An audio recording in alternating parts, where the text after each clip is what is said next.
Ma'asyiral muslimin yang dimuliakan Allah Subhanahu wa taala. Di dalam surah Al-Baqarah ayat 243 Allah Subhanahu wa taala berfirman, "Alam tara ilal ladzina kharaju min diyarihim wa hum ulufun hadaral maut. Faqala lahumullahu mutu thumma ahyahum innallaha ladu fadlin 'alan nasi walakinna aktsaran nasi la yashkurun." Tidakkah kau lihat kepada orang-orang yang mereka keluar dari rumah-rumah mereka dan jumlah mereka sangat banyak, ribuan, karena menghindari kematian. Maka Allah Subhanahu wa taala firmankan kepada mereka, matilah kalian semua. Kemudian Allah Subhanahu wa taala hidupkan kembali mereka. Sesungguhnya Allah Subhanahu wa taala sungguh pemilik keagungan atas manusia, akan tetapi kebanyakan manusia tidak pernah bersyukur. Surah Al-Baqarah ayat 243 ini, ulama tafsir mengatakan bahwa ini isyarat kepada kisah seorang nabi yang bernama Hazkiel atau Nabi Hazkiel. Nabi Hazkiel atau Hazkiel salah satu nabi dari nabi-nabi Bani Israel setelah Nabi Musa alaihi salatu wassalam dan setelah Yusa ibn Nun. Setelah Nabi Musa alaihi salatu wassalam berhasil menyeberangkan Bani Israel dari Mesir mengarah ke Palestina, kemudian tidak bisa masuk ke Baitul Maqdis Palestina karena ketika itu Baitul Maqdis dikuasai oleh orang-orang Amalikoh. Dan orang-orang Amalikoh itu orang-orang asli penduduk Mesir, disebut Amalikoh. Tidak bisa masuk kecuali berjihad melawan mereka. Akan tetapi Bani Israel ini tidak mau diajak berjihad oleh Nabi Musa.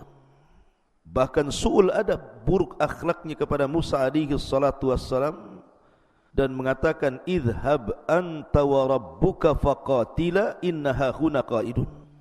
Kalau engkau ingin berjihad wahai Musa, kami tidak akan berangkat bersamamu.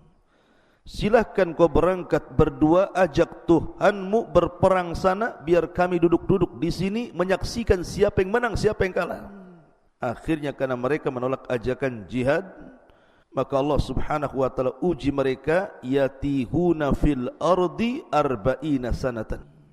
Mereka tidak bisa keluar dari negeri itu selama 40 tahun. Sampai Harun meninggal dunia, Musa pun meninggal dunia. Baru setelah kemudian tampuk kenabian dipegang oleh Yusa ibn Nun yang merupakan orang dekat Nabi Musa alaihi salatu wassalam. Kemudian muncul orang-orang pilihan dari Bani Israel. Barulah kemudian generasi berikutnya selama 40 tahun berikutnya, barulah kemudian Bani Israel mau diajak berjihad untuk mengalahkan orang-orang Amalikoh yang menguasai Palestina kala itu, dan berhasil.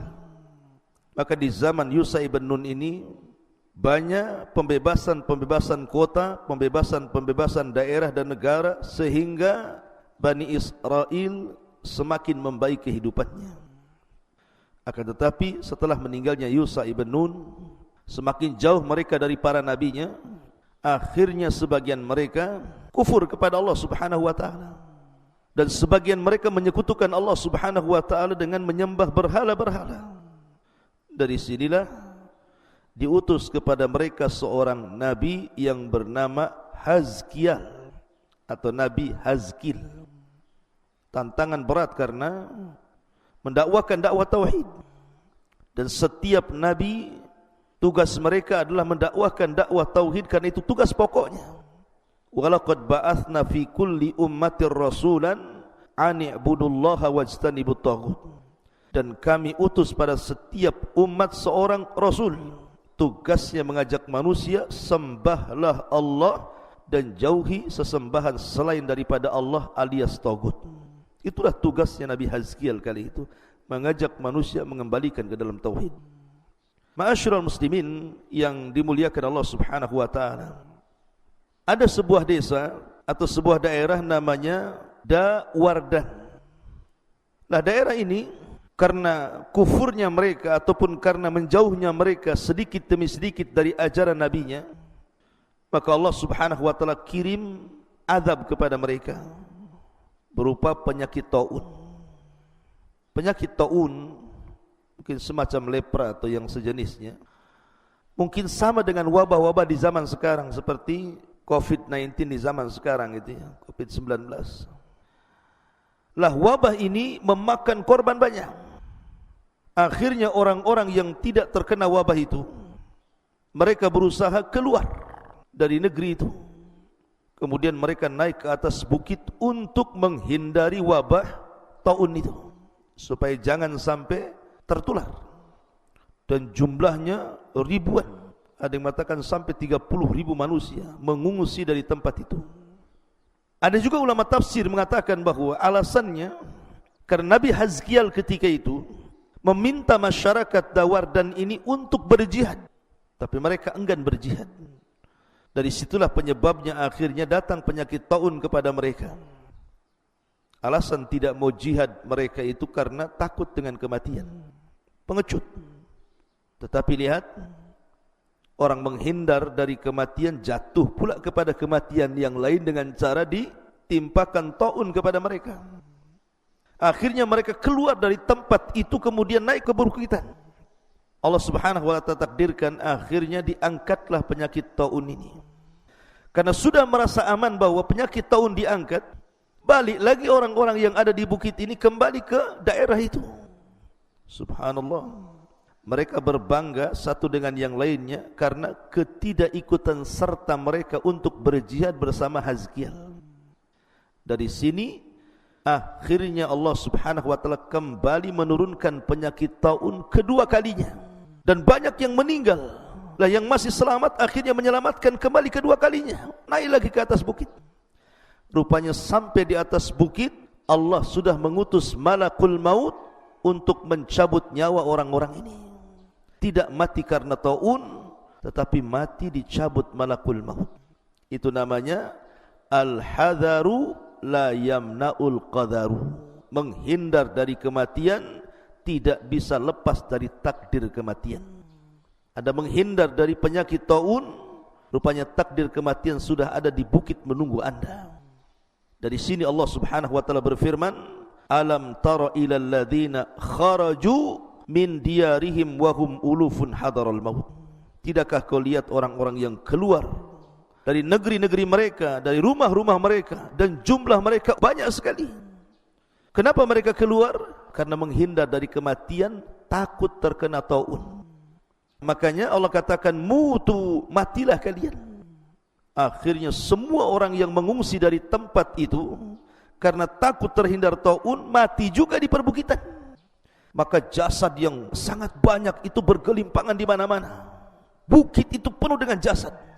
Berhari-hari, berminggu-minggu, berbulan-bulan, bertahun, akhirnya jasad itu menjadi tulang belulang. Dari sini Nabi Hazkiel akhirnya lewat ke bukit itu. Dilihatnya banyak tulang karena jasad manusia yang bergelimpangan di mana-mana. Akhirnya Allah Subhanahu wa ta'ala berfirman kepada Nabi Allah Hazkiel alaihi salatu wassalam, wahai Hazkiel, maukah kutampakkan kepadamu aku hidupkan kembali mereka di hadapanmu? Maka Nabi Hazkiel mengatakan, na'am ya Rabb, tentu ya Rabb. Bagaimana caranya kau hidupkan mereka? Faqila lahu, maka dikatakan kepadanya, panggillah mereka. Maka Nabi Hazkiel pun memanggil, wahai tulang-tulang, sesungguhnya Allah memerintahkan kamu agar kalian berkumpul. Maka tiba-tiba tulang itu keluar dari mana-mana tempat, kemudian menyatu satu dengan yang lainnya, akhirnya terangkai menjadi semacam tengkorak manusia.